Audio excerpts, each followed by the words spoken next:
Hello, welcome to Miller Life. Today we're going to be doing some Instant Pot cooking, and where you're going to start is get your Instant Pot on saute. I'm adding the 1 pound of Italian sausage. You can use a little more if you like.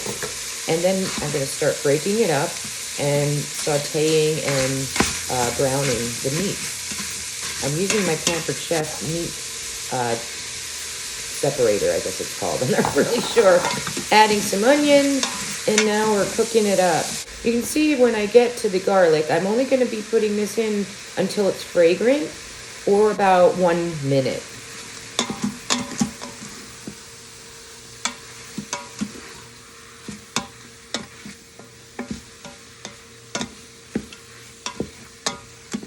As I'm sauteing, I'm making sure that I don't have anything like sticking to the bottom, only because that'll give you the burn notice if there's too many brown bits stuck to the bottom of the pan. Once the onions start to almost release water, it's pretty easy to get that off the bottom. Here I'm adding the broth. You can use chicken, but I actually use some of my home canned veggie broth.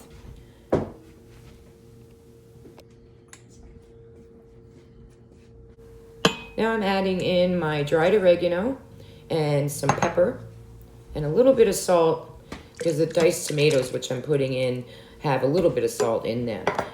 Now we're going to give it a good stir.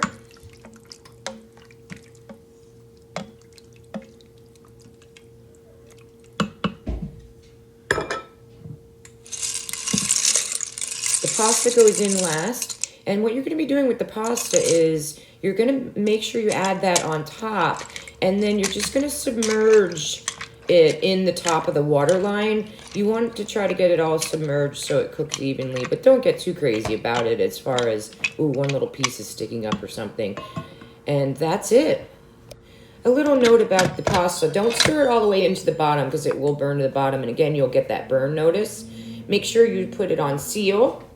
And then we're going to be setting it from saute. You're going to turn that off.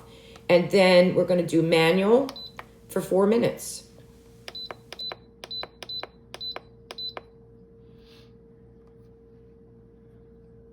This is the part where you wonder, what's happening? Did I do it right? But don't worry. You have to wait a minute or two. Not even that long. You'll see it has now switched to on. Now we're just waiting for it to come up to pressure, and here you'll see a great example of what's going to happen.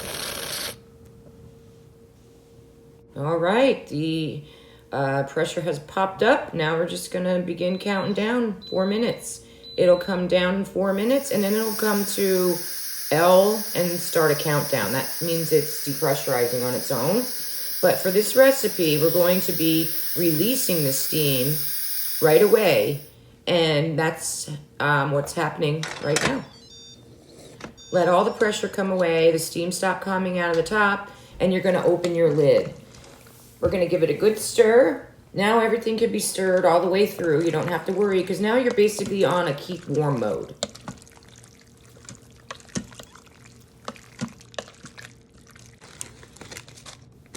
Once you stir that all real well together, you're going to be adding your spinach. This is, again, on the warm mode, so what this is going to do is we're just going to wilt the spinach down. So I'm putting the spinach in, and then I'm going to return the lid after I stir it down a little bit into my pasta. And what that's going to do is once the lid's closed, I kind of just leave it on there for a minute or two, and the spinach is going to wilt down.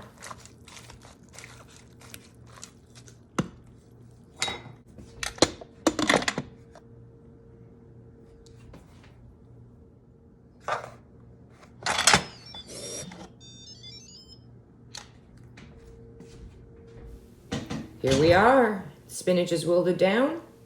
Now I'm going to be adding my cheese. Stir it in. Looking delicious, isn't it? Now you will have some water in here, as you can see when I'm stirring it. There's still some water in there. You could reduce, but what I did here, which I thought I recorded but I did not, is I stirred my cheese through, and then I added some of my squash powder, and it basically added a little bit of thickness to it. However, you could just let it sit like 5 to 10 minutes and it will thicken up on its own. Delicious 30-minute meal. Can't beat that, and it was so tasty. Thank you for joining me today at the Miller Life. If you like what you saw here today, hit the thumbs up. And if you'd like to see more, come again. Thank you again. Have a great day.